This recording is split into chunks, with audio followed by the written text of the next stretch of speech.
તો સુરતના સરથાણામાં સર્જાયો ગમખ્વાર અકસ્માત। તો સરથાણામાં બેફામ કાર ચાલકે 3ને લીધા અડફેટે। તો કારની અડફેટે એક મહિલાનું થયું મોત।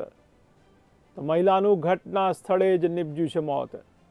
તો અકસ્માત સર્જાના જીતેન્દ્ર માવલિયાની પોલીસે કરી ધરપકડ। તો કાર ચાલક નશાની હાલતમાં હોવાનું સામે આવ્યું। તો નશામાં બ્રેકની જગ્યાએ એક્સિલેટર દબાઈ ગયાની આરોપીએ કરી છે કબૂલાત। તો મહત્વના સમાચાર કહી શકાય।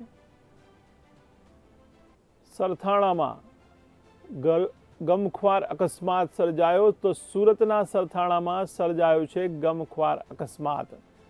તો બેફામ કાર ચાલકે 3ને લીધા અડફેટે। તો કારની અડફેટે એક મહિલાનું થયું ઘટના સ્થળે જ મોત। તો અકસ્માત સર્જનારા જીતેન્દ્ર માવલિયાની પોલીસે કરી ધરપકડ। તો કાર ચાલક નશાની હાલતમાં કાર ચલાવતો હોવાનું સામે આવ્યું। તો નશામાં બ્રેકની જગ્યાએ એક્સિલેટર દબાયાની કબૂલાત।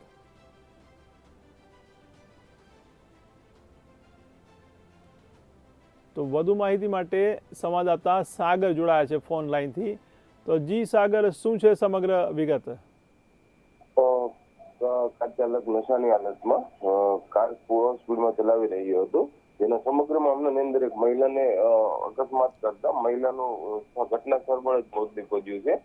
અને આ મામલે સમગ્ર પોલીસ સ્ટેશનમાં જતા વધુમાં પોલીસે પોતાની તપાસ હાથ કરી છે।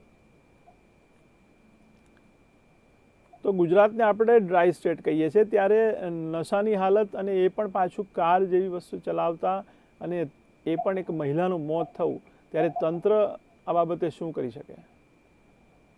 અત્યારે તો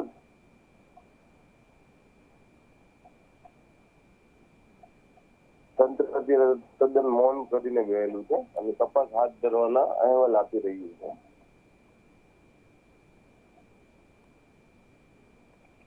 જી, આપનો આભાર સાગર। તો સુરતમાં સરથાણામાં ગમખ્વાર અકસ્માત સર્જાયો। તો સરથાણામાં બેફામ કાર ચાલકે 3ને અડફેટે લીધા છે, ત્યારે કારની અડફેટે એક મહિલાનું ઘટના સ્થળે જ મોત નીપજ્યું છે। તો જીતેન્દ્ર માવલિયાની પોલીસે કરી છે ધરપકડ। તો કાર ચાલક નશાની હાલતમાં કાર ચલાવતો હોવાનું પણ સામે આવ્યું છે, ત્યારે નશામાં જ બ્રેકની જગ્યાએ એક્સિલેટર દબાઈ ગયાની આરોપીએ કરી છે કબૂલાત।